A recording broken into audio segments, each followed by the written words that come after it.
கர்த்தர் இரட்சகருமாகிய இயேசு கிறிஸ்துவின் நாமத்தில் வாழ்த்துகிறேன். கர்த்தர் தாமே உங்களை ஆசீர்வதிப்பாராக. 1 சாமுவேல் 17ஆம் அதிகாரம் 37ஆம் வசனம். 1 சாமுவேல் 17ஆம் அதிகாரம் 37ஆம் வசனம். பின்னும் தாவீது, என்னை சிங்கத்தின் கைக்கும் கரடியின் கைக்கும் தப்புவித்த கர்த்தர் இந்த பெலிஸ்தனுடைய கைக்கும் தப்புவிப்பார் என்றான். அப்பொழுது சவுல் தாவீதை பார்த்து, போ, கர்த்தர் உன்னுடனே கூட இருப்பாராக என்றான். எபிரேய ஜனங்களுக்கு விரோதமாக அங்கே பெலிஸ்தன் என்ற ராட்சதன், அந்த கோலியாத் என்ற ராட்சதன் எதிர்த்து நிற்கிறான். அவனுடைய கை பலத்து இருக்கிறது. இஸ்ரேல் இராணுவத்தால் அவர்களை மேற்கொள்ள முடியவில்லை. அவன் நித்தமும் வந்து இவர்களை ஆகடியம் பண்ணுவான். இஸ்ரவேலின் தேவனையும் ஆகடியம் பண்ணுவான். ராஜாவை கேலி பேசுவான். இந்த ஜனங்களை பார்த்து சவால் விடுவான். உங்கள் யாருக்கா தைரியம் இருந்தால் என்னிடத்தில் நேருக்கு நேர் மல்லுகிட்ட வாருங்கள் என்று சொல்லுவான். இவர்களோ அவனுடைய தோற்றத்தை பார்த்து பயந்து கலங்கி போயிருந்தார்கள். தன் சகோதரர்கள் இராணுவத்தில் பணி செய்கிறார்கள். அவர்களை பார்க்க தாவீது தகப்பனால் அனுப்பப்படுகிறான். அங்கே வந்தவன், இந்த பெலிஸ்தன் நம்முடைய தெய்வத்தை நிந்திப்பதை கேட்டு இவனுக்கு ரத்தம் கொதிக்கிறது. இந்த விருத்த சேதனம் இல்லாத பெலிஸ்தனை நான் கொண்டு போடுவேன் என்று சொல்லுகிறான். உடனே இது ராஜாவுக்கு அறிவிக்கப்படுகிறது. ராஜாவுடைய தளவாட ஜாமான்கள் அவனுக்கு மாட்டப்படுகிறது. அதை அவனால் சுமக்க முடியவில்லை. அதை வைத்து அவனுக்கு நடக்க கூட முடியவில்லை. அவன் சொன்னான், இந்த வஸ்திரத்தெல்லாம் எடுத்து போடுங்கள், நான் இருக்கிற விதமாக இருப்பேன் என்று சொல்லி அவன் ராஜாவிடத்துல சொல்லுறான். உடனே ராஜா சொல்லுகிறான், நீ சின்ன பையனாக இருக்கிறாயே, எப்படிப்பா அந்த பெரிய பெலிஸ்தனை நீ முறியடிப்பாய் என்று ஒரு கேள்வியை கேட்கிறான். உடனே இந்த சவுல் சொல்லுறான், ஐயா, நான் ஆடு மேய்க்கிறவன் தான். ஆடு மேய்க்கும் போது ஒரு விஷயம் சிங்கம் வந்தது, அந்த ஆடை கிழித்து போட்டேன். ஒரு விஷயம் கரடி வந்தது, கரத்தினால அடித்து போட்டேன். இந்த சிங்கத்தின் கைக்கும் இந்த கரடியின் கைக்கும் தப்புவித்த தேவன் இந்த பெலிஸ்தனுடைய கைக்கும் தப்புவிக்க மாட்டாரா? ஆகவே தப்புவிப்பார் என்று தைரியமாக சொல்லுகிறான். அந்த தைரியத்தையும் விசுவாசத்தையும் சவுல் கண்டு, சரி, நீ போய் வா மகனே, கர்த்தர் உன்னோடு கூட இருக்கிறார் என்று சொல்லி அவனை வழி அனுப்புவோம். அந்த சம்பவங்கள் தெரியும். போனான், ஒரு கூழாங்கல்லால் அவனை வீழ்த்தினான். அந்த சம்பவங்கள் எல்லாம் நமக்கு நன்றாக தெரியும். அன்னைக்கு அவன் சொல்லுகிறான், நித்தமும் கர்த்தருடைய ஜனங்களுக்கு விரோதமாய் அவமானமாய் அவமதித்துக் கொண்டிருந்த பெலிஸ்தனுடைய கைக்கு இந்த ஜனங்களை தப்புவித்தான். இன்னைக்கு நம்முடைய வாழ்க்கையிலையும் நித்தம் இந்த பெலிஸ்தன் என்பது சாத்தானுக்கு இணையானவன். ஏனென்றால் ராட்சத பிறவி என்றுதான் சொல்லப்பட்டிருக்கிறது. அவன் தெய்வ பிறவி அல்ல, மனுஷ சாயலும் அல்ல, ராட்சத பிறவி. இப்ப அவன் இன்னைக்கு அந்த பொல்லாத சாத்தான் இன்னைக்கு நம்மை நித்தமும் மல்லுகட்டுவான். ஏதாவது ஒரு பிரச்சனை, மன உளைச்சலை ஏற்படுத்துவான், சமாதான குறைச்சலை ஏற்படுத்துவான், பணப்பற்றாக்குறை ஏற்படுத்துவான், தேவையில்லாமல் கெட்ட பெயரை ஏற்படுத்துவான், ஏதாவது சின்ன சின்ன விபத்துகளை ஏற்படுத்தி பார்ப்பான், புருஷன் முன்னாடிகளை பிரிவினை ஏற்படுத்தி பார்ப்பான், பெற்றோர் பிள்ளைகளுக்குள் கருத்து வேறுபாடுகள், முரண்பாடுகள், இதெல்லாம் சாத்தானுடைய வேலை. தொழில சில நஷ்டங்கள், அதனால் மன கஷ்டங்கள், இதெல்லாம் நித்தம் நம்மளோட இருக்குன்னா அமெரிக்கனோடு யுத்தம் தலைமுறை தோறும் இருக்கும். கிட்டத்தட்ட அந்த அமெரிக்கன் வம்சம் அதே இனத்தை சார்ந்தது தான் இந்த பெலிஸ்தனும். அவனோடு கூட நமக்கு தலைமுறை தோறும் நித்தமும் நமக்கு ஒரு போராட்டம் இருக்கும். நாம் சின்னவர்கள் தான், பிரச்சனை நமக்கு பெருசுதான், எப்பொழுதுமே பிரச்சனை தான் பெருசா தெரியும். ஆனா கர்த்தர் நம்மோடு கூட இருக்கும் பொழுது நாம் விசுவாசமே சொல்ல வேண்டும். என்னை எத்தனையோ காரியங்களை தப்புவித்த தேவன் இந்த பெலிஸ்தனுடைய கைக்கும் தப்புவிப்பார் என்று நாம் அறிக்கை செய்ய வேண்டும். இங்க பார்க்கிறோம், சிங்கத்தின் கைக்கும் கரடியின் கைக்கும் தப்புவித்த தேவன் பெலிஸ்தனுடைய கைக்கும் என்று சொல்லுகிறார். அப்ப இந்த சிங்கத்துக்கு கை உண்டா, கரடிக்கு கை உண்டா? இவை ரெண்டும் 4 கால் மிருகங்கள். ஆனால் இந்த ரெண்டும் தன்னுடைய முன்னங்காலை கையாக பயன்படுத்தும். சிங்கம் வலது காலை அடித்து முன்காலை தூக்கி அடித்தால் தாடையெல்லாம் கிழிந்து போகும், பற்களெல்லாம் சிதறி போகும். அவ்வளவு பலம் இருக்கும். நீங்கள் பூனையை பாருங்கள், அது 3 காலம் நின்று கொண்டு ஒரு காலை வைத்து அடிக்கும். எப்படி நாம் கையை நீட்டி அடிப்பது போல காலை நீட்ட கிட்டத்தட்ட அந்த வைல்டு கேட் தானே. சிங்கம் அந்த பூனையின் வம்சம் தான். அந்த பழக்கம் உண்டு. அதனால தான் அவன் சிங்கத்தின் கைக்கும் என்று சொல்றான். கரடி 4 கால் உள்ளதுதான். ஆனா முன்னங்கால்களால் அது கைகளாக மாற்றி ஒருவனை அரவணைத்து விட்டால் நொறுக்கி விடும். அந்த முன் கைகள் கால்களை கைகளாகவும் பயன்படுத்தும். அப்படிப்பட்ட ஒரு தன்மை உடையது கரடி. அதனால தான் அவன் சொல்லுகிறான், கரடியின் கைக்கும் சிங்கத்தின் கை. இந்த கரடியும் சிங்கமும் சேர்ந்தவன் தான் பெலிஸ்தன். இந்த சிங்கம் என்ன செய்யும்?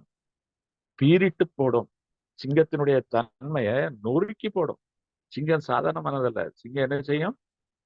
நொறுக்கி விடும், அடித்து நொறுக்கும். ஆனா கரடி என்ன செய்யும்? அதை பீறிட்டு விடும்.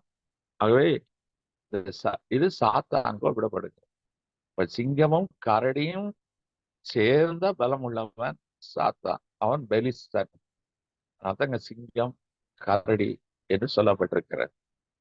அப்ப இந்த சிங்கத்தையும் கரடியும் தாவீது மேற்கொண்டான். இன்னைக்கு நம்முடைய வாழ்க்கையிலையும் இந்த சிங்கம், கர்ச்சிக்கிற சிங்கம் என்று சொல்லி சாத்தானுக்கு ஒப்பிடப்பட்டிருக்கிறது. அவன் யாரை விழுங்கலாமோ என்று சுற்றி வகை தேடி தெரிகிறான். குறிப்பாக கர்த்தருடைய பிள்ளைகளை அவன் பதம் பார்க்க வேண்டும் என்பதிலே நாக்கை சொல்லு கட்டிட்டு அந்த சுற்றி சுற்றி வந்து கொண்டிருக்கிறான். அந்த சிங்கத்தை நான் நொறுக்க வேண்டும். அப்ப இந்த சிங்கம் டைம் பார்த்து கொண்டே இருக்கிறது. அது எப்பொழுது நம்மை விழத்தட்டும், அந்த சிங்கத்தை நான் எப்படி மேற்கொள்ள முடியும் என்பதை நாம் தெரிந்து கொள்ள வேண்டும். 1 ராஜாக்கள் 13ஆம் அதிகாரம் 26ஆம் வசனத்துல அங்கே ஒரு சம்பவம். இரபயாம் என்ற ஒரு ராஜா, சாலமோனுடைய மகன் ரெகபயாம். அதே காலகட்டத்துல ரெகபயாமுக்கு எதிராக வந்த இன்னொரு ராஜா இரபயாம். அவன் அங்க ஆட்சி அவனும் இருக்கிறான். அவனும் ஜனங்களை குறித்து இஸ்ரேலுக்கு ராஜாவாக இருக்கிறான். அவன் என்ன செய்யறான்? ஆசாரியன் செய்ய வேண்டிய வேலையை அவன் செய்ய ஆரம்பிக்கிறான். பெத்தேல்ல ஒரு பலிபீடம் உண்டு. அந்த பலிபீடத்துல இவன் பலி செலுத்த போகிறான். அப்பொழுது ஒரு தீர்க்கதரிசிக்கு இதை ஞான திருஷ்டி தெரிகிறது. அவன் ஆண்டோடைய கட்டளை பெற்று அந்த பெத்தேலுக்கு வந்து ராஜாவை எச்சரிக்கிறான். ராஜா, இது நீ செய்யத்தகாத காரியம். இது ஆசாரியன் தான் செய்ய வேண்டும். கர்த்தர் ஒரு ஆசாரியன் எழுப்பி அவன் அந்த பலிபீடத்துல பலி செலுத்துவான். நீர் செய்யக்கூடாது. செய்தால் அந்த பலிபீடம் வெடித்து சிதறிவிடும், சாம்பலாகிவிடும் என்று எச்சரிக்கிறான். ராஜாவுக்கு முன்னால இவன் இந்த தீர்க்கதரிசி சொன்னது நிமித்தமாக இந்த ராஜா என்ன சொல்கிறான்? போர் வீரர்களை பார்த்து அவனை பிடியுங்கள் என்று கையை நீட்டுகிறான். அந்த வார்த்தை சொன்ன மாத்திரத்தில் நீட்டின கை அப்படியே நின்று விட்டது. ராஜாவுக்கு கலக்கம் வந்து விட்டது. பிடியுங்கள் என்று சொல்லி நீட்டின கை அப்படியே நின்று விட்டது. உடனே அவன் தன் தவறை உணர்கிறான். அந்த தீர்க்கதரிசியை கூப்பிட்டு, நீ எனக்காக ஆண்டவரிடத்தில் வேண்டிக்கொள், என் கை பழையபடி ஆகட்டும் என்று சொல்லுகிறான். அவன் வேண்டிக் கொள்கிறான். கை பழையபடி ஆயிற்று. ராஜா சொல்ல, நான் உன்னை கனம் பண்ணுவேன். நீ ஒரு பெரிய தீர்க்கதரிசி. இன்னைக்கு என் வீட்டில் அப்பம் புசிக்க வேண்டும், நீ என் வீட்டில் விருந்து சாப்பிட வேண்டும் என்று சொல்லி வருந்தி அழைக்கிறான். நான் உன்னை கனப்படுத்துவேன் என்று சொல்லுகிறான். உன்னை சொல்லுகிறான், நான் என்னுடைய தேவனுடைய வார்த்தையை நான் மீறக்கூடாது. நீ ஒரு வழியாய் போய் அப்பம் புசியாமல் தண்ணீர் குடியாமல் நான் சொன்ன காரியத்தை சொல்லிவிட்டு வேறு வழியா நீ திரும்பி வர வேண்டும். எங்கேயும் தங்கக்கூடாது, புசிக்க கூடாது, தண்ணீர் கூட குடிக்க கூடாது, என் கர்த்தர் எனக்கு சொல்லியிருக்கிறார். அவன் என்னை போக விடுங்கள் என்று சொல்லி அவன் புறப்பட்டு விட்டான். ராஜாவும் விட்டு விட்டான். இதை பார்த்து கொண்டிருந்த ஒருவன், பெத்தேல் இருக்கிற ஒரு தீர்க்கதரிசியுடைய மகன், அவன் வயதானவன். அவனிடத்துல போய் சொல்லுகிறான், அப்பா அப்பா, இன்னைக்கு ராஜாவையே ஒருத்தர் கடிந்து கொண்டான். ராஜா நீட்டின கை அப்படியே நின்று போய்விட்டது. ஆனா அந்த தீர்க்கதரிசி வேண்டிக் கொண்ட போது கை இறங்கிட்டு என்று சொல்லி அது ரொம்ப நடந்த காட்சியை அவனுக்கு விவரிக்கிறான். உடனே அந்த கிழட்டு தீர்க்கதரிசிக்கு ஒரு ஆவல், அந்த வாலிபனை எப்படியாவது பார்க்கிறேன். அவன் எப்படி போனான்? அவன் சொன்னானப்பா, நான் ஒரு வழியா வந்து இன்னொரு வழியாய் போய்விடுவேன் என்று சொல்லியிருக்கிறான். உடனே இவன் சேணங்கட்டி கழுதை மேல் சேணத்தை வைத்து அவனை பின்தொடர்ந்து போய் வழியில் இவனை சந்திக்கிறான். சந்தித்து வீட்டுக்கு வரும், நானும் உண்மை போல் தீர்க்கதரிசி தான். அவன் சொல்லுகிறான், நான் வந்த வழியை திரும்ப வரக்கூடாது, எந்த வீட்டிலும் தண்ணீர் குடிக்கக்கூடாது, அப்பம் புசிக்க கூடாது. உன்னை இவன் சொல்லுகிறான், பொய்ய சொல்லுகிறான் இந்த கழுட்டு தீர்க்கதரிசி. எனக்கும் தெரியும், எனக்கும் கர்த்தர் சொன்னார், நான் உன்னை கனப்படுத்தணும், அதனால என் வீட்டுக்கு வர சொன்னா நீ வா. என்று சொல்லி வீட்டுக்கு அழைத்து அவனுக்கு விருந்து கொடுத்து சாப்பாடுலாம் போட்டு அவனை பராமரித்து அனுப்புகிறான். இப்ப அவன் இவன் போற வழியில ஒரு சிங்கம் குறுக்கிட்டு இவனை அடித்து கொண்டது. இது 1 ராஜாக்கள் 13ஆம் அதிகாரம் 26ஆம் வசனத்தை வாசிக்க கேட்கலாம். 1 ராஜாக்கள் 13ஆம் அதிகாரம் 26ஆம் வசனம்.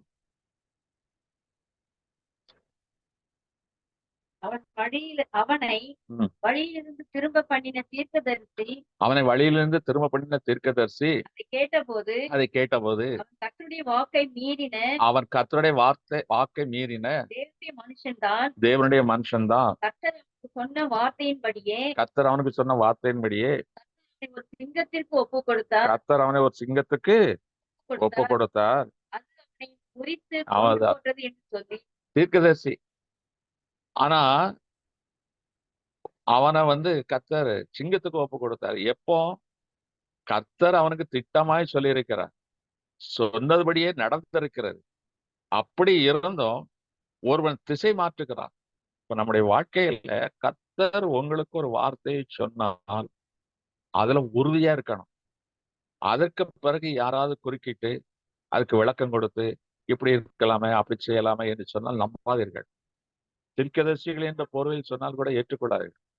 முதலா கர்த்தர் உங்களுக்கு ஒரு தீர்க்கதரிசியின் மூலமா எதை சொல்லுகிறாரோ அதை உறுதியா செய்யுங்க. இந்த ஒரு தீர்க்கதரிசி ஏமாற்றி விட்டான். அவன் அதை நம்பி கர்த்தர் தனக்கு சொன்ன வார்த்தையை மறந்து அவன் வீட்டிலே அப்பம் புசித்ததினால் கர்த்தர் அவனை சிங்கத்துக்கு ஒப்பு கொடுத்தார். நீ எப்போ கர்த்தருடைய வார்த்தைக்கு மீறி நடக்கிறாயோ, தீர்க்கதரிசிகள் கர்த்தருடைய வார்த்தையை அறிந்தவர்கள், அறியாதவர்கள் அல்ல. நீங்கள் நானும் கர்த்தருடைய வார்த்தையை அறிந்தவர்கள், வாக்குத்தத்தத்தை உணர்ந்தவர்கள். இப்ப கர்த்தருடைய வார்த்தையை மீறி நீங்கள் ஏதாவது துணிகரமாய் செய்வீர்களானால் அங்கே சிங்கத்தின் கைக்கு ஒப்பு கொடுத்து விடுவார். சிங்கம் பீரிட்டு விடும், சாத்தான் மேற்கொண்டு விடுவான். அவை கர்த்தருடைய பிள்ளைகள், வசனத்தை அறிந்தவர்கள், கர்த்தருடைய வார்த்தையை அறிந்தவர்கள், அது மீறாதபடி நடந்து கொள்ளுங்கள். அதை மீறினால் நம்மை சுற்றி கொண்டிருக்கிற சிங்கம் வழியில் பதிவிருந்து நம்மை கீழே விழத்தட்டி விடும். இன்னொரு சம்பவம் 1 ராஜாக்கள் 20ஆம் அதிகாரம் 36ஆம் வசனத்தை நீங்கள் குறித்துக் கொள்ளுங்கள். நான் அதற்கான விளக்கத்தை சொல்லுகிறேன். இங்க சீரிய தேசத்து ராஜா பெனாதாத் அவன் என்ன செய்கிறான்? ஆகாப் மீது படையெடுத்து வருகிறான். ஆகாப் தைரியமா போர் எடுக்கிறான். சீரிய படையில ஒரு 1000 பேர் 1,00,000 பேர் இறந்து போய் விடுகிறார். ஆகவே பெனாதாத் திரும்பி போய் விடுகிறான். இப்ப எப்படிடா இவங்களை மேற்கொள்வது, இஸ்ரவேலரை எப்படி மேற்கொள்வது என்று சொல்லி அவன் கலக்கத்தோடு இருக்கிறான், குழம்பி போய் இருக்கிறான். இப்ப அந்த நேரத்தை ஒருத்தன் சொல்லுகிறான், நான் போய் ராஜாவிடத்துல பேசி இசைவாய் காரியங்களை நடப்பிக்க உதவி செய்கிறேன்னு சொல்லி அவன் ஆகாபிடத்துல சொல்லுகிறான். உடனே ஆகாப் கீழ்ப்படிந்து சரி பெனாத்ததோடு நாம சமாதானம் பண்ணலாம் என்று சொல்லி உடன்படுகிறான். இது அங்க ஒரு தீர்க்கதரிசிக்கு வெளிப்பாடு வருகிறது. தீர்க்கதரிசி புத்திரர் என்று சொல்லப்பட்டிருக்கிறது. அவன் இதை சொல்லுகிறான், நீ எப்படி அந்த சீரிய பெனாத்தாத்தோட நீ உடன்படிக்கை செய்யலாம்? அவனை முற்றிலுமாய் அழித்து போட சொன்னேன். நீயோ அவனுக்கு உடன்படிக்கை செய்து அவன் உங்கள் தேசத்தை பிடித்திருந்த இடங்களை எல்லாம் திரும்ப கொடுக்கும்படியா நீ ஏன் உடன்படிக்கை செய்தாய் என்று சொல்லி அங்கே கோவப்படுகிறான். அப்ப அந்த தீர்க்கதரிசி சொல்லுகிறான், அந்த 36ஆம் வசனம், அப்பொழுது அவன் இவளை பார்த்து, நீ கர்த்தருடைய சத்தத்திற்கு கீழ்ப்படியாமற் போனபடியால் இதோ நீ என்னை விட்டு புறப்பட்டு போனவுடனே ஒரு சிங்கம் உன்னை கொல்லும் என்றான். இங்க அந்த தீர்க்கதரிசியின் புத்திரன் என்ன சொல்றான்? கர்த்தர் சொன்ன வார்த்தைய பெனாத்திட்ட போய் ஆகாப்ட சொல்ல போனோம். அதுக்கு முன்னால கூட இருக்கிற தீர்க்கதரிசி புத்திரல ஒருத்தனை கூப்பிடுறான், நீ என்னை அடி என்று சொல்லுகிறான். உடனே அவன் நினைக்கிறேன், எப்படா தீர்க்கதரிசி அடிக்கிறது என்று சொல்லி அடிக்க மறுத்து விட்டான். ஆனா இன்னொரு புத்திரனை சொல்லுகிறான், தீர்க்கதரிசியின் புத்திரனை சொல்லுகிறான், அவன் அடிக்கிறான். அப்ப அந்த முதலாவது அடிக்க மறுத்தவனை பார்த்து சொல்லுகிறான், கர்த்தர் தான் என்னை அடிக்கும்படியே உன்னிடத்துல சொன்னார். ஆனா நீ அந்த கர்த்தருடைய வார்த்தைக்கு கீழ்ப்படியாமல் போனபடியால் உன்னை சிங்கம் கொண்டு போடும் என்று சொல்லுகிறான். அதுபடியே ஆகி போயிடுச்சு. எனக்கு அருமை தேவ ஜனமே, இது அந்த பெனாதாத்துடைய சம்பவத்தில் நடந்தது. கடைசியில் அந்த தீர்க்கதரிசி என்ன சொன்னாலும் அதன்படிதான் பெனாதத் பெனாதத்துக்கும் முடிவு வந்தது, ஆகாப்புக்கும் முடிவு வந்தது. இன்னைக்கு அது பெருசல்ல. நீ கர்த்தருடைய வார்த்தையை கீழ்ப்படியாமல் போகும் பொழுது, அதற்கு செவிகொடாமல் போகும் பொழுது, இந்த சிங்கம் என்ற சத்துரு உன்னை மேற்கொண்டு விடுவான். அதுதான் கர்த்தருடைய வார்த்தைக்கு நடுங்குகிறவர்களை அவர் கண்ணோக்கி பார்ப்பார். இப்ப கர்த்தருடைய சத்தத்துக்கு நாம் செய்கிறோம்.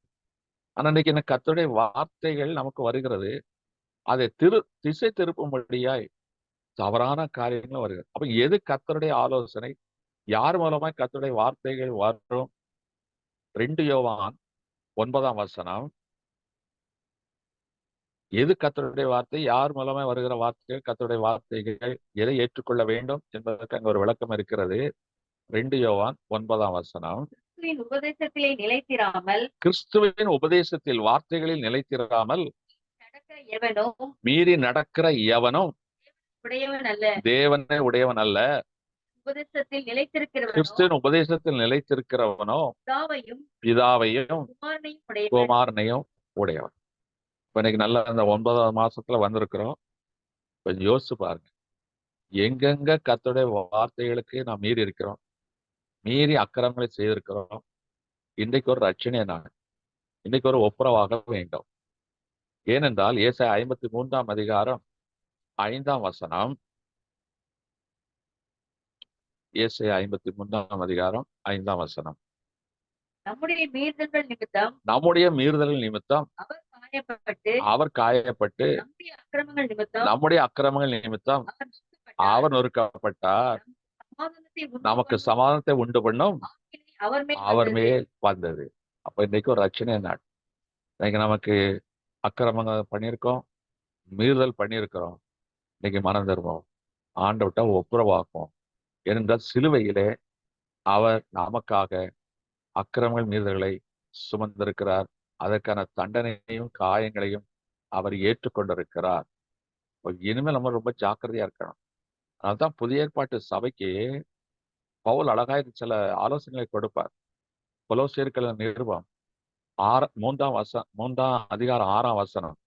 கொலோசியர் 3 இவைகளை பொருட்டே கீழ்ப்படியாமையின் பிள்ளைகள் மேல் தேவ கோபாக்கினை வரும். இவைகளின் பொருட்டே கீழ்ப்படியாமை பிள்ளைகள் மீது தேவனுடைய கோபாக்கினை வரும். இது சபைக்கு எழுதினது. அப்போ அந்த சபையில் தான் இருக்கிறார்கள், ஆவிக்குரிய சபை, புதிய ஏற்பாட்டு காலத்து சபை. ஆனா கர்த்தருடைய உபதேசத்துக்கும் வார்த்தைக்கும் கீழ்ப்படியாமல் போய்விட்டார்கள். அதனால கோபாக்கினை வரும். அப்ப எவைகளுக்கு நாம் கீழ்ப்படிய வேண்டும்? அதே கொலோசியர் 3 5 வாசிப்போம். நீங்கள்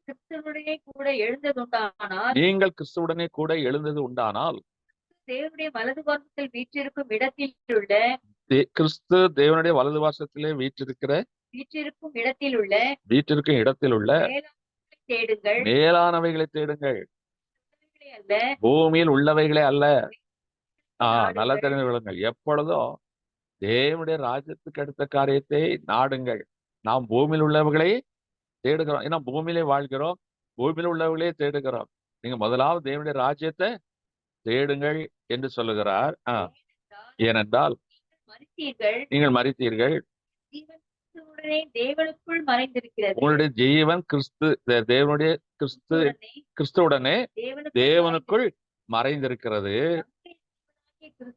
நம்முடைய ஜீவனாகிய கிறிஸ்து வெளிப்படும் போது நீங்களும் அவரோட கூட மகிமையிலே வெளிப்படுவீர்கள். ஆகையால் விபச்சாரம், அசுத்தம், மோகம், துரிச்சை, விக்கிரகாரான பொருளாசை ஆகிய இவைகளை பூமியில் உண்டு பண்ணுகிற அழித்து போடுங்கள். இதெல்லாம் உபதேசம். இப்படி நிறைய இருக்கு. இது 1 2 தான். தேவனுடைய கோபாக்கினை வருவதற்கு வேதத்துல இயேசு கிறிஸ்து என்னெல்லாம் சொன்னாரோ, மத்தேயு 5 6 7 ஆவியானவர் எப்படி நிருபங்களை பவுல் மூலமாய் அதற்கான விளக்கங்களை கொடுத்திருக்கிறாரோ, அதன்படி நாம் செய்ய வேண்டும். அதுக்கு கீழ்ப்படியாமல் போகும் பொழுது தேவனுடைய கோபாக்கினை வரும். அந்த தேவனுடைய கோபாக்கினை எப்படி வரும்? சிங்கத்தின் மூலமாய் வரும் என்று பார்க்கிறோம். அப்ப அந்த சிங்கத்தின் வாய்க்கு தப்பு வைப்பாரா? தப்பு வைப்பார். தானியேலின் புஸ்தகம் 6ஆம் அதிகாரம் 24ஆம் வசனம். தானியேல் 6:24. தானியேலின் மேல் குற்றம் சாட்டின மனுஷரையோ வென்றால், குற்றம் சாட்டின மனுஷரையோ என்றால் ராஜா வர சொன்னான். அவர்களையும் அவர்கள் குமாரரையும் அவர்கள் மனைவிகளையும் சிங்கங்களின் கெபியிலே போட்டார்கள். அவர்கள் கெபியின் அடியிலே சேரும் முன்னே சிங்கங்கள் அவர்கள் மேல் பாய்ந்து அவர்கள் எலும்புகளை எல்லாம் நொறுக்கப்பட்டது. இங்க தானியேல் அதே சிங்க கபில தான் முந்தின நாள் ராத்திரி இருக்கிறான். அவனை பற்றி உங்களுக்கு தெரியும். அவன் தேவனுக்கும் முன்பாக நீதிகேடான செய்யவில்லை, ராஜாவுக்கும் நீதிகேடான செய்யவில்லை, ஜபம் பண்ணுகிறவன், பரிசுத்தமாய் வாழ்ந்தவன். இந்த சம்பவம் நமக்கு தெரியும். அவனும் அதே சிங்க கபில தான் இருந்தான். அவனை சிங்கங்கள் ஒண்ணும் செய்யல. சிங்கத்தின் வாயை கர்த்தர் செய்தாராம், அடைத்து போட்டார். அப்ப நம்ம தானியேலை போல ராஜாவின் போஜனத்தை விரும்பாதபடி பரிசுத்தத்தை காத்துக்கொள்ள வேண்டும். நித்தமும் 3 வேளை ஜெபிக்க வேண்டும். என்னதான் வந்தாலும் சரி கர்த்தருடைய காரியத்துல உறுதியாய் இருக்க வேண்டும். திட நம்பிக்கையோடு இருக்க வேண்டும். இதெல்லாம் தானிய இடத்துல காணப்பட்டது. அப்படிப்பட்டவர்களை சிங்கத்தின் வாய்க்கு தப்பு வைப்பா. ஆனா அதே நேரத்துல இவனை சிங்க கவில போட சொல்ல முடியாது, பொய் குற்றச்சாட்டு சொன்னாங்க. அத்தனை பேரும் புகைக்களை போட போகிறாங்க. போட்டாச்சு. கீழே போய் சேர்றதுக்கு முன்னாலே சிங்கங்கள் பாய்ந்து அடித்து அவர்களை சிதறடித்து விட்டது. கொஞ்சம் யோசிச்சு பாருங்க. அப்ப நம்ம கர்த்தருக்குள்ளாய் வைராக்கியமா இருக்கும் பொழுது இந்த சிங்கங்கள் நம்ம மேற்கொள்வதே இல்லை என்று அறிந்து கொள்ள வேண்டும். யோவான் எழுதின சுவிசேஷம் 8ஆம் அதிகாரம் 7ஆம் வசனத்துல ஒரு ஸ்திரீ தவறு செய்து விட்டாள், பாவம் செய்து விட்டாள், விபச்சாரம். கையங்களமா பிடிச்சாச்சு. உடனே எல்லாரும் அவன் மேல கல்லெறிறதுக்கு நகரத்துக்கு புறமே வெளியே கொண்டு வராங்க. அங்க வந்தா இயேசு கிறிஸ்து அங்க உட்கார்ந்து இருக்கிறார். சரி, இவரையும் சேர்த்து கேஸ்ல மாட்டிடலாம் அப்படின்னு சொல்லிட்டு அவர் மேல குற்றம் கண்டுபிடிக்க, போதகரே இவர் தப்பு பண்ணான், கையங்களமா பிடிச்சிட்டோம், மார்க்கத்தின்படி கல்லெறிந்து கொள்ள வேண்டும், நீர் என்ன சொல்லுகிறீர் என்று கேட்டு. இப்போ சிங்கம் போல் ஒரு சிங்க கூட்டம் நிக்கி. அந்த சிங்க கூட்டம் யாரு? அவங்களே தவறு பண்றவங்க. ஆனா ஒரு தவறு செய்த ஒரு ஸ்திரீயை கொல்றதுக்கு நிக்கிறாங்க. ஆண்டவர் சொன்னார், உங்களில் முதலாவது பாவம் இல்லாதவன் முதல் கல்லை ஏறிய கடவன். எல்லாரும் போயிட்டாங்க. மனசாட்சி அவருக்கு சொன்ன வார்த்தை எவ்வளவு பவர்ஃபுல் பாருங்க. இந்த வார்த்தை கேட்ட மாத்திரத்துல மனம் உடஞ்சு ஒருத்தன் கூட கல் எறியல. இப்போ அங்க பாவம் இல்லாதவர் யாரு? இயேசு கிறிஸ்து. அவர் என்ன செய்யலாம்? அந்த ஸ்திரீன் மீது கல் எறிய வேண்டும். ஆனா எரியல. அவ என்ன சொல்லுகிறா? இனி நீ பாவம் செய்யாதே என்று எச்சரித்து அனுப்பினார். அப்ப நீங்க இனிமேல் பாவம் செய்யாமல் இருப்பீர்களா? இதுவரைக்கும் சரி, பாவத்துக்கு சம்பளம் கல்லெறிந்தா கொல்லப்பட வேண்டும், மரணம் தான்.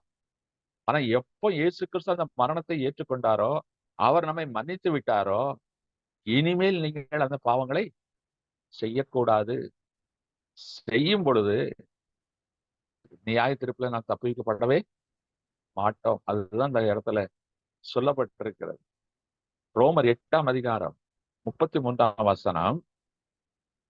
ரோமர் 8ஆம் அதிகாரம் 33ஆம் வசனம். தேவன் தெரிந்து கொண்டவர்கள்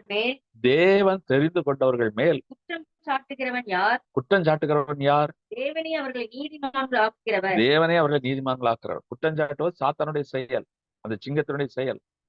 நம்மளை குற்றப்படுத்தும். ஆனா தேவன் யாரை தெரிந்து கொண்டார்களோ அவர்கள் மீது யார் குற்றம் சாட்ட முடியும்? கர்த்தர் அதை பார்த்துக் கொள்வார். இப்ப பவுல் முதல்ல சவுலா இருந்தா, குற்றம் செய்கிறவனா இருந்தான். கர்த்தர் அவனை சந்தித்த பிறகு பவுலாக மாறுகிறான். இப்பொழுது கிறிஸ்துவை நாமத்தை புறஜாதிகளுக்கு அறிவிக்கிறதுக்காக பல ஊர்களுக்கு செல்லுகிறான். அப்படி ஒரு ஊர்ல அவன் கிறிஸ்துவ குறித்து அறிக்கை செய்கிறான். அறிக்கை செய்த உடனே வேதபாரகர் பரிசேயர் அந்த ஊர்ல உள்ளவங்க எல்லாம் சேர்ந்து இவனை ராஜாவிடத்துல கம்ப்ளைண்ட் பண்றாங்க. இவன் இப்படி மத மாற்றம் செய்கிறான், இவனை 2 பண்ணணும், ஜெயில போடணும் என்று சொல்லி அவன் மேல குற்றம் சாட்டுகிறார்கள். எப்படி குற்றம் சாட்டுகிறார்களாம் வாசிக்கலாம். அப்போஸ்தலர் நடபடியின் புஸ்தகம் 24ஆம் அதிகாரம் 1ஆம் வசனத்தையும் 23ஆம் வசனத்தையும் வாசிக்கலாம். முதல்ல 1ஆம் வசனம். 5 நாளைக்கு பின்பு 5 நாளைக்கு பின்பு பிரதான ஆசாரியனாகிய அனனியா அரண்யா மூப்பர்களோடும் தெர்த்துல்லு என ஒரு பப்ளிக் ப்ராசிக்யூட்டர், கூட போனான். அவன் லாயர், அவனோடும் கூட போனான். அவர்கள் பவுலுக்கு விரோதமாய் தேசாதிபதியிடத்துல குற்றம் சாட்டுறாங்க. யாரெல்லாம்? சர்ச் மெம்பர்ஸ், அடுத்தது ஒரு லாயர், தெர்த்துல்லு என்பவர் ஒரு லாயர். எல்லாரும் சேர்ந்து ராஜாவிடத்துல கம்ப்ளைண்ட் கொடுத்தாச்சு பவுலுக்கு விரோதமா. இப்போ பவுல் அவனை விசாரிக்கிறான். விசாரிச்சுப்பட்டா இவன் ஒரு தப்பு பண்ணல, இவன் நல்லவனாலாம் இருக்கிறான், இவன் இன்னும் ஒண்ணும் கேடு உண்டாக்கலையே, தேசத்துக்கு விரோதமா கலகமும் பண்ணவில்லையே என்று சொல்லி அவனுக்கு நடந்தது பாருங்க. என்ன நடந்தது பாருங்க. 23ஆம் வசனம்.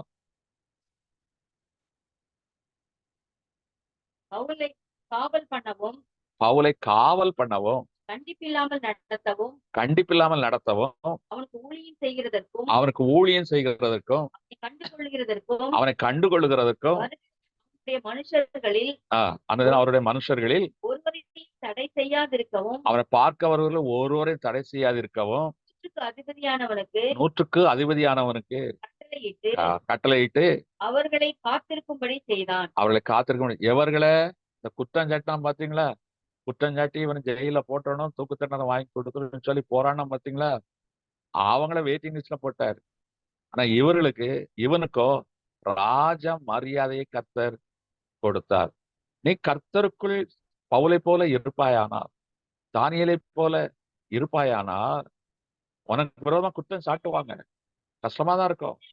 சரி, அதிகாரிகள் காவல் அதிகாரிகளுக்கு முன்னால் நிற்க வேண்டிய இருக்கும், எல்லாம் நடக்கும்.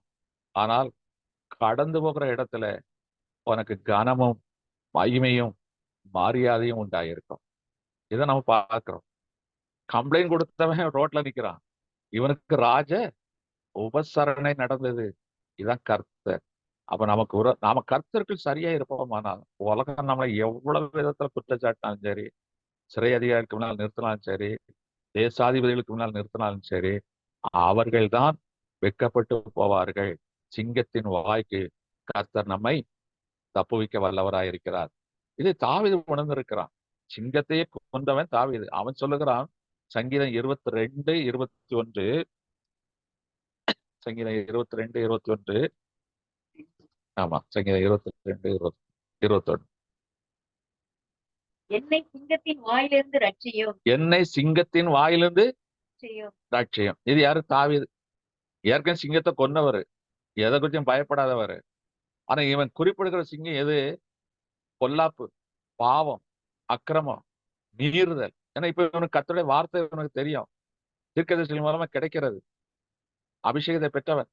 அவன் சொல்லுகிறான், என்னை சிங்கம் மேற்கொண்டு விடாதபடி என்னை தப்பு. ஆனா இவனோ சிங்கம் மிருகத்தை கொண்டவன். ஆனா இப்ப சொல்லுகிறான், பொல்லாத சாத்தானாகிய சிங்கத்தின் வாய்க்கு என்னை தப்புவியும்.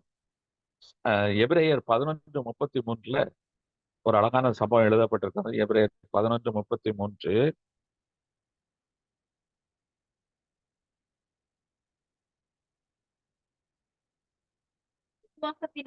விசுவாசத்தினாலே அவர்கள் ராஜ்யங்களை ஜெயித்தார்கள், நீதியை நடப்பித்தார்கள், வாக்குத்தத்தங்களை பெற்றார்கள், சிங்கங்களின் வாய்கள். இப்ப விசுவாசம் எப்ப வரும்? கர்த்தருடைய வார்த்தையை கேட்பதினால். அப்ப கர்த்தருடைய வார்த்தை நமக்குள்ள வரும்போது விசுவாசம் வரணும். அந்த விசுவாசத்தினாலே நீங்கள் உலகத்தை, சாத்தான என்ன செய்வீங்க? ஜெயிப்பீங்க. சாத்தான் எதுக்கு பயப்படுவான்? கர்த்தருடைய வார்த்தை. அதனால வார்த்தை எல்லாரும் சொல்லிட முடியாது. அது யாருக்குள்ள இருந்து வருகிறதோ அது அவனுக்கு தெரியும். அது ஆவியோட வல்லமையோடு வரணும். லேயன் சும்மா போக மாட்டான். இயேசு கிறிஸ்து தேவனுடைய குமாரன் என்பதை அவன் அறிந்து பயந்து என்ன செய்யறான்? அவனாகவே ஓடி போனான். அப்ப கர்த்தருடைய வசனம் நமக்குள் இருக்கும் பொழுது நீ போகும் பாதையில் தந்திரமிட்டு இருக்கிற குழியில் பதுங்கி இருக்கிற எந்த சத்துருக்களா இருந்தாலும் அவர்கள் உன்னை கண்டு விலகி போவார்கள். இதுதான் அது சொல்லப்படுறது. அப்ப அந்த விசுவாசம் எதனால வருது? தாவீது சொல்லுங்க, அவனுக்கு அந்த வார்த்தை இருந்தது. அதனால அறிக்கை செய்கிறான், ஜபிக்கிறான். ஆண்டவர் சிங்கத்தின் வாய்க்கு என்னை தப்புவியும். இப்ப வசனத்தை கேட்டு கேட்டு இவனுக்கு விசுவாசம் இருந்தபடியினால் இங்கே அழகா எழுதப்பட்டிருக்கிறது. அங்கே அந்த விசுவாசத்தினாலே என்ன செய்தார்களாம்? சிங்கத்தின் வாயை அடைத்தார்கள். இன்னொரு இடத்துல 2 தீமோத்தேயு 4:17 அதுல பவுல் எழுதுகிறார். 2 தீமோத்தேயு 4:17 கர்த்தரோ எனக்கு துணையாக நின்று கர்த்தரோ எனக்கு துணையாக இருந்து பிரசங்கம் நிறைவேறுகிறதற்காகவும் என்னாலே பிரசங்கம் நிறைவேறுகிறதற்காகவும் எல்லாரும் புறஜாதியார் எல்லாரும் கேட்பதற்காகவும் என்னை பலப்படுத்தினார். சிங்கத்தின் வாயிலிருந்தும் நான் ரட்சிக்கப்பட்டேன். அப்ப சிங்கத்தின் வாயிலிருந்து பாதுகாப்பு பண்ணி காட்டு வழியா போனார் எடுத்துக்கொள்ளக்கூடாது. ஏன்னா இவர் ரொம்ப பிரயாணம் பண்ணுகிறவர். கப்பல் சேதாரம் வந்தது, பல இடங்களில் நடந்து போய் ஊழியங்கள்லாம் செய்திருக்கிறார். அவை காட்டு பகுதியில் ஏதோ சிங்கம் வந்தது என்ற அந்த அர்த்தத்தில் இல்லை. இவர் தைரியமா பிரசங்கம் பண்றாரு, ஊழியம் செய்கிறாரு, அநேகரை ரட்சிப்புகளை நடத்துறாரு. அப்படிப்பட்ட ஊழியக்காரனுக்கு விரோதமாய் சத்துருன்னு செய்வான், போராடுவான். எனக்குள்ளா இருக்கிற பாவமே என்னை அப்படி செய்ய தூண்டுகிறேன் என்று பவுல் ஒரு இடத்துல சொல்லுகிறார். மாம்சத்தோடு துரைத்தனோடு நமக்கு போராட்டம் உண்டு என்று பவுல் தான் சொல்லுகிறார். அப்ப அந்த பவுலுக்கு ஊழியத்து நிமித்தமாக பல போராட்டங்களை சத்துரு கொண்டு வந்தான். ஆனா இங்க அவர் சொல்லுகிறான், சத்துரு என்னை என்ன சொல்லப்பட்டிருக்கிறது? சிங்கம் என்னை சிங்கத்தின் வாயிலிருந்து நான் பாவத்துல விடுவதற்கு ஏதாவது சூழ்நிலை வந்த போது கூட இந்த வாயிலிருந்து கர்த்தர் என்னை தப்புவித்தார். அப்ப இன்னைக்கு நம்ம உலகத்துல இருக்கிறோம், அவன் தான் அதிபதி. அவனுடைய காரியங்களில் நாம் மாட்டிக்கொள்ளுகிறோம். அந்த சிங்கத்தின் வாயிலிருந்து கர்த்தர் என்ன செய்வாரா? நம்மை சிங்கத்தின் வாயிலிருந்து யாராவது காப்பாற்ற முடியுமா? கொஞ்சம் யோசிச்சு பாருங்க. சிங்கத்துல வாயிலிருந்து காப்பாற்ற முடியாது. அப்படி ஒரு பிடி இருக்கும். அந்த பல்லு அவ்வளவு ஷார்ப்பா இருக்கும், கிழிச்சிடும். அப்படியே பிடிச்சு இழுத்தாலும் கிழிஞ்சு துண்டாதான் வரும். ஆனா சிங்கத்தின் வாயில இருந்து சிங்கத்தின் வாயில் மாட்டின ஒரு முயலையோ மானையோ மீட்பது என்பது அரிதான காரியம். அப்படி பாவ சீற்றில் சிக்குண்டு கிடந்தாலும் நம்மை மீட்டெடுக்க வல்லவராய் இருக்க, அதே நேரத்துல மாட்டி விடாதபடி காக்க வல்லவராய் இருக்கிறார். இது பவுலுடைய. அப்ப இதெல்லாம் பார்க்கும்போது அவர்கள் சிங்கம் என்று சொல்லுவது காட்டிலுள்ள அந்த லயன், அந்த சிங்கத்தை சொல்லவில்லை, உலகத்தின் அதிபதியாகிய சாத்தான் என்ற சிங்கம். ஆனா நம்முடைய தேவனுக்கு ஒரு பேர் யூத ராஜ சிங்கம். யூத ராஜ சிங்கம். சரி, இப்போ சிங்கத்தின் வாய்க்கு நம்ம தப்பு வைக்கிறோம், சிங்கத்தின் கைக்கு தப்பு வைக்கிறோம். அடுத்த கரடி, அது ஒண்ணு இருக்கு. இது ரொம்ப கட்டி பிடிக்கும். யார் கட்டி பிடிப்போம்? நம்ம கூட இருக்கிறவங்க தான். அவங்களால தான் கட்டி பிடிக்க முடியும். நமக்கு அன்புக்குரியவர்கள், நமக்குரியவர்கள், உரிமை உள்ளவர்கள், அவர்கள் தான் நம்ம கட்டி பிடிக்க முடியும். அப்ப கரடியும் கட்டி பிடிக்கிறதா. ஒரு வசனத்தை சொல்லுகிறேன். 1 சாமுவேல் 17:34 வாசிக்கலாம். தாவீது சவுலை பார்த்து, உம்முடைய அடியான் என் தகப்பனுடைய ஆடுகளை மேய்த்துக் கொண்டிருக்கிற போது ஒரு விசை ஒரு சிங்கமும் ஒரு விசை ஒரு கரடியும் வந்து மந்தையில் இருக்கிற ஒரு ஆட்டை பிடித்துக் கொண்டது. இது எதை ஆவிக்குரிய அர்த்தம் என்னவென்றால், மந்தை, சர்ச்சில் ஒரு மேய்ப்பன் ஆடுகளை வச்சிருக்கிறான். அது குட்டி போடுது, மந்தையாக மாறிவிட்டது. அதை பராமரித்துக் கொண்டு இருக்கிறோம். ஒரு விஷயம் ஒரு கரடி உள்ள புகுந்துச்சு. கரடி உள்ள புகுந்து ஒரு ஆட்டை பிடிச்சிச்சு. சரி, ஒரு ஆடு தானே போகுதுன்னு சொல்லி விட்டு விடல. அந்த கரடியா தன் உயிரை துச்சமென மதித்து கரடியை அடிச்சு கொண்டான். அந்த கரடியின் பிடியில் இருந்து அந்த ஆட்டை தப்புவித்தான். அப்போ இது எதை குறிக்கிறது என்றால், இன்னைக்கு மந்தையில் உள்ள ஆடுகளை திருடுவதற்கு கரடி போல் இன்னைக்கு வருகிறவர்கள் இருக்கிறார்கள். அப்போ மந்த சபை கள்ள போதகத்தினால் நம்ம இன்னைக்கு கட்டி விடுகிறவர்களும் இருக்கிறார்கள். இதை குறித்து நான் விளக்கம் கொடுக்க தேவையில்லை. என்றால் எது நல்ல போதகம், எது கள்ள போதகம் என்பதை நீங்கள் அறிவீர்கள். மாம்சத்தில் வந்த இயேசு கிறிஸ்து அறிக்கை செய்த யாவும் அந்தி கிறிஸ்து என்று நாம் அறிந்திருக்கிறோம்.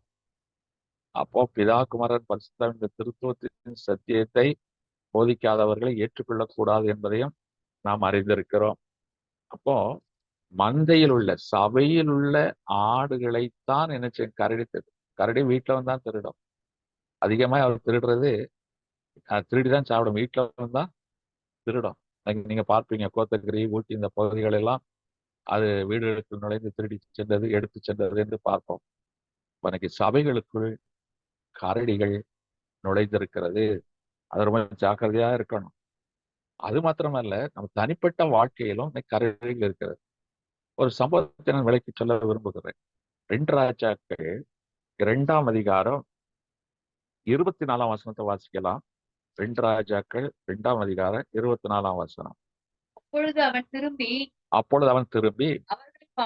அவர்களை பார்த்து கர்த்தரின் நாமத்திலே அவர்களை சபித்தான். உடனே காட்டிலிருந்து 2 கரடிகள் புறப்பட்டு வந்து 42 பிள்ளைகளை அவர்கள் 42 பிள்ளைகளை பீறிட்டு போட்டது. இது என்னங்க நியாயம்? பிள்ளைங்க தானே, சின்ன பிள்ளைங்க. எலிசாவை மொட்டை தலையா ஏறிப்போன்னு கேலி பேசுகிறார். அதுக்கு கோபம் கொள்ளலாமா? அந்த பிள்ளைகளை அநியாயமா மிருகத்தின் வாயில ஒப்பு கொடுக்கலாமா? இந்த எலிசா ஏன் செய்தான்? எலிசா தேவனுடைய மனுஷன். சின்ன பிள்ளைகளை எப்படி அவன் நடத்தலாமா? கொல்லுவதற்கு ஒப்பு கொடுக்கலாமா? அவங்கள மன்னிக்க வேண்டாமா? ஏன் அந்த தன்மை இல்லை என்று கேட்கலாம். இது நமக்கு ஒரு பெரிய பாடம். அப்ப சிறு பிள்ளைகளை கரடிக்கு அங்கே ஒப்பு கொடுக்க, சிறு பிள்ளைகள் என்னிடத்தில் வருவதற்கு தடை செய்யாதீர்கள், இடம் கொடுங்கள் என்று ஆண்டவர் சொன்னார். ஆனா இங்க சிறு பிள்ளைகளை அழிப்பதற்கு கரடியை அனுப்ப சொல்றான். கரடி வந்து அவர்களை 42 பிள்ளைகளை பீறிட்டு போட்டது. இது எதை குறிக்கிறது என்றால், இன்னைக்கு கரடி ரூபத்துல விஞ்ஞான சாதனங்கள் நம்முடைய பிள்ளைகளை பீறிட்டு போட்டு கொண்டு இருக்கிறது. அநேகர் இன்னைக்கு சொல்லுகிற காரியம் செல்போன். அதுல இன்னைக்கு அடிக்ட் ஆகி பிள்ளைகளை பீறிட்டு போடுகிறது. செல்போன்ல வந்த ஒரு காரியத்தை பார்த்து ஒரு பிள்ளை ஆன்லைன்ல ஆர்டர் பண்ணுகிறார். அந்த பிள்ளை பேரு கிறிஸ்தவ பேரு தான், கிறிஸ்டியன் கேர்ள் தான். ஆர்டர் பண்ணி கொரியா உணவை சாப்பிட்டாலாம். அவளே தயார் பண்ணி சாப்பிட்டா. ராத்திரி நுரகைக்கு செத்து போயிட்டு செல்போனால் வந்து வினர். அன்னைக்கு 3 பிள்ளைங்க 4 பிள்ளைங்க விளையாடி கொண்டிருக்கிறது. அது தூக்கு போடுவது எப்படின்னு சொல்லி டிவியில ஒரு நிகழ்ச்சியை பார்த்து அதை போல தூக்கி போட்டு மரத்துல தூக்கு போட்டு ரியலாவே தூக்கு போட்டு ஆக்ட் பண்ணும்போது கழுத்து கால் தவறி சுருக்கி அந்த பிள்ளை செத்து போச்சு. அப்போ இன்னைக்கு டிவியினால் இன்னைக்கு அநேக பிள்ளைகள் பீடிடப்படுகிறார்கள். அவருடைய சிந்தைகள் மழுங்கெடுக்கப்படுகிறது. அவருடைய ஆத்மா சீர்கேடடைகிறது. கீழ்ப்படியாமை வந்து விடுகிறது. புத்தி பேதலிக்கிறது அளவுக்கு வந்து விடுகிறது. முரட்டுத்தனம் வந்து விடுகிறது. மிருகத்தனம் வந்து விடுகிறது. அப்போ இன்னைக்கு பிள்ளைகளை கரடிகள் அணைக்கிறது. அணைத்து கட்டி பிடித்து இறுக்கி அவளை பீறிட்டு விடுகிறது. அப்போ ரொம்ப ஜாக்கிரதையா இருக்கணும். இந்த எலிசாவுடைய சம்பவத்துல நம்ம அதைத்தான் பார்க்கணும். மற்ற பிள்ளைகள் பாதுகாக்கப்பட்டார்கள். இப்ப 42 பிள்ளைகள் தான். இப்ப இவர்கள் தேவனுடைய ஊழியக்காரனுடைய வார்த்தைகளுக்கு விரோதமாய் செய்தவர். இப்ப சபையின் போதகருக்கோ ஊழியக்காரருக்கோ கர்த்தருடைய வார்த்தைகளுக்கு விரோதமாய் நாம் செயல்படும் போது இந்த கரடிகள் நம்மையும் நம்முடைய பிள்ளைகளையும், நீ வேதத்தை மறந்தால் கர்த்தர் உன்னையும் உன் பிள்ளைகளையும் மறந்து விடுவேன் என்று சொல்லுகிறார். இப்ப அந்த கடைசி காலத்துல கரடிகள் வீட்டுக்குள் புகுந்து, ஏன்னா சிங்கம் வீட்டுக்குள்ள வராது, காட்டிலே தான் இருக்கும். ஆனா கரடி வீட்டுக்குள்ள போகும். நல்லா தெரிந்து கொள்ளுங்க. கரடி காட்டுக்குள்ள இருந்து வந்து வீட்டுக்குள்ள புகுந்துரும். கரடிக்கு அந்த தன்மை உண்டு. நீங்க நீலகிரி மாவட்டத்துல பாருங்க, கரடியை பார்க்காம இருக்க முடியாது. எல்லா வீட்டுக்கும் அது நுழையும். அந்த மாதிரி கரடிக்கு ஒரு தன்மை உண்டு. இப்போ கரடி வீட்டுக்குள் நுழைந்து இன்னைக்கு அநேகரை பீறிட்டு கொண்டு உங்களுடைய பிள்ளைகளையும் பீரிட ஆரம்பித்திருக்கிறது. அப்ப இந்த கரடியை நாம என்ன செய்யணும்? அடிச்சு நொறுக்கணும். அந்த கரடி என்பது சாத்தான். இயேசு கிறிஸ்துவால் தான் முடியும். இதே போல வாலிப வயதில் உள்ள சிலர் இந்த கரடியினால் பிடிக்கப்பட்டிருந்தார்கள். கரடியின் பிடியிலிருந்து கர்த்தர் அவர்களை விடுவித்தார். சில வசனங்கள் மட்டும் சொல்லுகிறேன். மத்தேயு 12:22. மத்தேயு 12:22.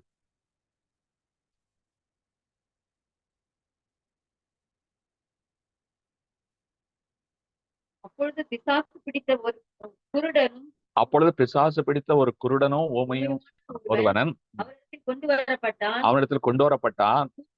ஊமையுமானவன் குருடும் ஊமையுமானவன் பேசவும் காணவும் தக்கதாக அவனை சொஸ்தமாக்கினார். இன்னைக்கு குருடு ஊமை வந்துச்சா? செல்போன் மோகத்தினால இன்னைக்கு பேச்சு குறைஞ்சு போச்சு. பிள்ளைகள் ஊமையாகிறார்கள், பேச தெரியல, மொட்டத்தனம். அதே நேரத்துல குருடு. நேற்று கூட தொலைக்காட்சி செய்தியில சொன்னாங்க, தொடர்ந்து செல்போனை மணிக்கணக்கா பார்த்தால் கண் பார்வை கெட்டு போய் விடுகிறது என்று ஒரு ஆய்வு அறிக்கை நேற்று சமர்ப்பிக்கப்பட்டிருக்கிறது. அப்போ வேதத்துல அன்னைக்கே சொல்லப்பட்டிருக்கிறது. அப்போ அந்த வசனம் என்ன பாருங்க, ஒருத்தர் குருடும் ஊமையும் ஆயிட்டான். அது காரணம் என்ன? ஒரு கரடி பிடிச்சிருக்கு. அதை இயேசு கிறிஸ்து செய்தாரு, துரத்தினார். இப்ப மார்க் 5:16 வசனம். ஆமா, 5:16.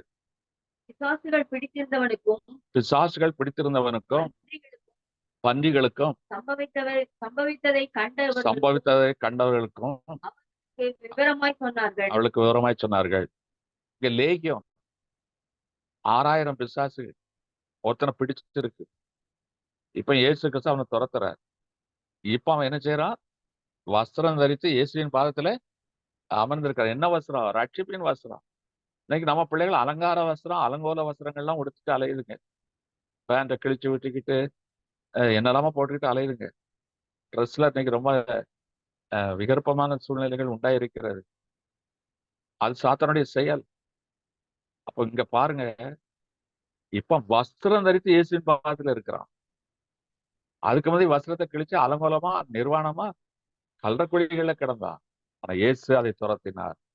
நீங்க நம்முடைய பிள்ளைகளும் அப்படிதான் இருக்கிறாங்க. பிரசன்ஸ் ரொம்ப ஜாக்கிரதையா இருக்கணும். அந்த பெண் பிள்ளைகள் வைத்திருக்கிறவர்கள் ஆடை அலங்காரத்துல ரொம்ப ஜாக்கிரதையா இருக்கணும். இயேசு போல கண்மைய போட்டு மினுக்கிட்டு தெரியக்கூடவே கூடாது. ரொம்ப ஜாக்கிரதையா இருக்கணும். அடுத்தது ஒரு வசனம் இருக்கு, மார்க் 7:26 வசனம். 7:26. 7:26. அந்த ஸ்திரீ தேசத்தாளாகிய கிரேக்க ஸ்திரீயா இருந்தாள். அவள் தன் மகளை பிடித்திருந்த வேண்டும் என்று அவரை வேண்டிக் கொண்டாள். பிசாசை துரத்தி விட பாருங்க, வாலிப பிள்ளை. அவள ஒரு பிசாசு பிடித்திருந்தது என்று சொல்லப்பட்டிருக்கிறது. அப்போ இங்கே இந்த சாத்தான் கரடியாக குறிப்பிடப்படுகிறான். ஏன்னா அதுதான் பிடிக்கும். கரடி பிடிக்கும், சங்கம் நொறுக்கும். ரெண்டுக்கும் வித்தியாசம். சிங்கம் அடிக்கும், நொறுக்கும், வாயில கவிட்டா அவ்வளவுதான், கதை முடிஞ்சது. ஆனா கரடி அப்படி அடிச்சு பிடிச்சு அணைச்சு நொறுக்கும். பிடி பயங்கரமா இருக்கும் கரடி பிடி. அப்ப கரடி வீட்டுக்குள்ள தான் பிடிப்பான். இதெல்லாம் இன்னைக்கு நடந்து கொண்டிருக்கிறது. இப்ப எனக்கு அருமையான தேவச்சனல், இந்த சிங்கமும் இந்த கரடியும் சேர்ந்தவன் தான் பெலிஸ்தன். அப்ப அந்த பெலிஸ்தனை அவனுக்கு நிர்மூலமாக்க வேண்டும். நிர்மூலமாக்க வேண்டும் என்றால் கர்த்தர் நம்மோடு கூட இருக்க வேண்டும். அந்த தாவீது ஆற்றங்கரைக்கு போகிறான். போய் 5 கூழாங்கற்களை எடுக்கிறான். 5 கூழாங்கற்கள். இந்த 5 கூழாங்கற்கள் என்ன? ஏசாயா 9:6 வசனம்.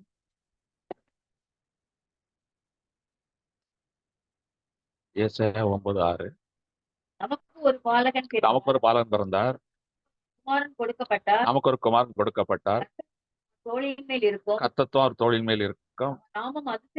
அவர் நாமம் அதிசயமானவர், ஆலோசனை கர்த்தர், வல்லமையுள்ள தேவன், நித்திய பிதா, சமாதானபுரம். 5 கல்லு. இதுதான் 5 கல்லு. இந்த கல்லின் மேல் மோதுகிறவன் நொறுங்கி போவான் என்று இயேசு சொன்னார். கண்மலை என்று சொல்லப்பட்டிருக்கிறது. அப்ப இந்த 5 கல்லு அது இயேசு கிறிஸ்துவின் நாமங்கள். இதுல இப்ப என்ன கல் எடுத்திருப்பான்? நீங்களே சொல்லுங்களேன். வல்லமையின் கல். இப்ப சமாதானத்தை பெலிஸ்தன்கிட்ட சமாதானத்துக்கு போய் சொல்லல, அவனுக்கு போய் ஆலோசனை கொடுக்க சொல்ல, கவுன்சிலிங் எல்லாம் கொடுக்க சொல்லல. அவனுக்கு போய் நித்திய பிதா என்று சுவிசேஷத்தை சொல்லல. அவனை அழிக்கணும். பிசாசுக்கு எதிர்த்து தான் நிக்க சொல்லி இருக்கிறாரு. அவனை கட்டி பிடிச்சு ஆரத்தடி அவனுக்கு போய் காஸ்பல் சொல்லல. பிசாசை கண்டா ஏத்து நில்லுங்க. அப்போ வல்லமையின் கல் 5 கல்லு அடப்ப பையில வச்சிருந்தா அவன் பார்த்தான், ஓஹோ இவனுக்கு தேவை வல்லமையின் கல். இதை எடுத்தா விட்டா கர்த்தர் கிரியை செய்தார். அவன் முகம் கூப்புற நெடுஞ்சான் கிடையாய் விழுந்தான். அவனுடைய பட்டயத்தை எடுத்து அவன் தலையை வெட்டினான். இப்ப சாத்தானை விழுத்திட்ட முடியுமா? முடியும். கர்த்தர் நம்மோடு கூட இருப்பாரானால் அவனை கர்த்தர் எப்படி இருக்கிறாரு? 5 நாமங்கள், இந்த 5 கற்கள் நமக்குள்ள இருக்கு. அந்த 5ஐ நீங்க வச்சுக்கிட்டு 5 காயங்களை ஏற்றவர் அதுதான் இந்த 5 கற்கள். அந்த 5 கற்களும் சேர்ந்தா ஞான கண்மலை. அந்த கிறிஸ்து நம் பட்சத்தில் இருப்பாரானால் இந்த சிங்கத்தையும் கரடியும் கொண்ட பெலிஸ்தனை நாம் என்ன செய்ய முடியும்? மேற்கொள்ள முடியும். அவன் பெலிஸ்தனோடு எப்பொழுது நமக்கு யுத்தம் உண்டு. அவன் நித்தமும் நம்ம என்ன செய்வான்? கெக்கரிப்பான், ஏளனமா பேசுவான், நம்முடைய தெய்வத்தையும் நிந்திப்பான். ஆனா நாமோ அந்த பெலிஸ்தனை வீழ்த்தி அந்த இஸ்ரவேலின் சேனையின் தேவனாகிய கர்த்தருடைய நாமத்தை நாம் உயர்த்த வேண்டும். கண்களை மூடுவோம், தேவன் நோக்கி பார்ப்போம். அப்பா உமக்கு ஸ்தோத்திரம், ஸ்தோத்திரம். பெலிஸ்தன் விழுந்து போனவன் அவனுக்கு எழுப்பி நிற்கிறான், ராட்சதனாய் நிற்கிறான். நாங்கள் தாவீதை போல சிறுவர்களாய் இருக்கிறோம். ஆனால் எங்களோடு கூட இருப்பவர் பெரியவர். அந்த பெரியவராகிய இயேசு கிறிஸ்துவின் நாமத்தினால் எப்படி தாவீது ஆடுகளை மேய்க்கும் போது சிங்கத்தையும் கரடியும் கொன்று போட்டானோ, அதே போல இந்த பெலிஸ்தனுடைய கைக்கு நீர் எங்களை தப்பு வைக்க வல்லவராக இருக்கிறேன். பெலிஸ்தனுடைய கை பலவானுடைய கைதான். ஆனால் எங்களோடு இருக்கிறவர் இந்த பலவானிலும் பெரியவர். உம்முடைய கரை எங்கள் மேல் இருக்கிறது. அதான் யாபேசை கொஞ்சம் நான் கர்த்தருடைய கரை என் மேல இருக்கட்டும், தீங்கினை அணுகாதபடி காத்துக் கொள்ளட்டும் என்று சொன்னான். தேவரே, இந்த புதிய மாத்துக்கள் வந்திருக்கிறோம். எங்களுக்கு எதிராக இருக்கிற பிரச்சனைகள் பெலிஸ்தனை போல கெக்கரித்துக் கொண்டிருக்கிறது. ஆனால் இந்த பெலிஸ்தன் வாழ்ந்ததில்லை. அவன் வீழ்ந்து போனான், வெட்டுண்டு போனான், தலை நசுக்கப்பட்டது. அதே போல உம்முடைய 5 நாமங்கள் எங்களுக்குள் இருக்கிறது. இந்த விலையேறப்பட்ட இயேசு கிறிஸ்துவின் 5 நாமங்கள் எங்களுக்குள் இருக்கிறது. இயேசு கிறிஸ்துவின் நாமத்தினால இந்த பொல்லாத பெலிஸ்தனுக்கு எதிராக நாங்கள் வந்து நிற்கிறோம். அப்பா, நாங்கள் சிறியர் தான், ஆனா எங்களோடு இருப்பவர் நீர் பெரியவர், யுத்தத்தில் வல்லவர், நீ சேனைகளின் தேவனாகிய கர்த்தர். நீர் எங்களுக்காக யுத்தம் செய்கிறீர். இந்த சத்துருவை மடங்கடித்து போடுகிறீர். அப்பா, அன்னைக்கு கரடி ரூபத்தில் வீட்டுக்குள் புகுந்து பிள்ளைகளை பீறிட்டுக் கொண்டிருக்கிறான், அநேகரை பிடித்து வைத்திருக்கிறான். அந்த கரடியின் பிடியில் இருந்து பிள்ளைகளை நீர் மீட்டெடுக்க முடியாது செபிக்கிறோம். இரக்கம் பாராட்டுங்கப்பா. வல்லவரே உமக்கு ஸ்தோத்திரம், உன்னதரே உமக்கு ஸ்தோத்திரம். நீர் பேசின அந்த வார்த்தைகளுக்காக ஸ்தோத்திரம். இன்னைக்கு பெலிஸ்தன் நிர்மூலமானதற்காக ஸ்தோத்திரம். அவனை மேற்கொள்ளும்படியான வல்லமை அதிகாரத்தை நீர் எங்களுக்கு தந்ததுக்காக ஸ்தோத்திரம், ஸ்தோத்திரம் அப்பா. நன்றி தகப்பனே, நன்றி. நாங்கள் எப்பொழுதும் உடைய வார்த்தைக்கு கீழ்ப்படுகிறவர்களாக இருக்க உதவி செய்யும். கீழ்ப்படியாமல் போகும் பொழுது வழியிலே சிங்கம் பிரிட்டு விடுகிறது. அப்பா உமக்கு ஸ்தோத்திரம், ஸ்தோத்திரம். கர்த்தருடைய வார்த்தைகளை அலட்சியம் பண்ணி அப்பா அன்னைக்கு ஊழியக்காரர்களை கேலி பேசினவர்கள் உங்களுடைய நாமத்தை தூஷிக்கும் பொழுது நீ கரடிகளுக்கு இடம் கொடுத்து விடுகிறேன். அவைகள் வந்து பிரிட்டு விடுகிறது. இனிமேல் அப்படி இராதபடி பலத்த கரத்தினால் எங்களை பாதுகாக்கிறேன். சிங்கத்தின் வாய்க்கும் எரிகிற அக்கினி சூளைக்கும் கரடிகளுக்கும் நீர் எங்களை தப்புவிக்க வல்லவராயிருக்கிறேன். நீர் எங்களோடு கூட இருக்கிறீர். அதற்காக ஸ்தோத்திரம். இந்த மாதத்தில் உடைய பிள்ளைகளை கரம் பிடித்து நடத்துங்க. தேவைகள் எல்லாத்தையும் சந்திங்க. நல்ல ஆரோக்கியத்தை தாங்க. போக்கில் மரத்தில் நம்முடைய கரத்தின் நிழல் பாதுகாப்பாக இருக்கட்டும். எந்த பொல்லாப்பு தீவினை அணுகாதபடி காத்து கொள்ளுங்க. உடைய ஆலோசனைகள் பரத்திலிருந்து இவர்களுக்கு உண்டாயிருக்கட்டும். இந்த கரத்தின் நன்மையினால் ஒவ்வொருவரையும் நிரப்பியறலும் அப்பா. உடைய கிருபைக்கு இறக்கத்துக்கு ஒவ்வொருவரையும் தாழ்த்தி ஒப்பு கொடுக்கிறேன். நீர் பொறுப்படுத்திக் கொள்ளும், வழி நடத்தும், வெற்றி சிறக்க செய்யும், பெரிய காரியங்களை செய்யும். இயேசு கிறிஸ்துவின் வல்லமை உள்ள நல்ல நாமத்தில் பிதாவே. என் ஆத்துமாவே கர்த்தரை ஸ்தோத்திரி, என் முழு உள்ளமே பரிசுத்த நாமத்தை ஸ்தோத்திரி. என் ஆத்துமாவே கர்த்தரை ஸ்தோத்திரி, கர்த்தர் செய்த சகல உபகாரங்களை மறவார். அல்லேலூயா, அல்லேலூயா, அல்லேலூயா.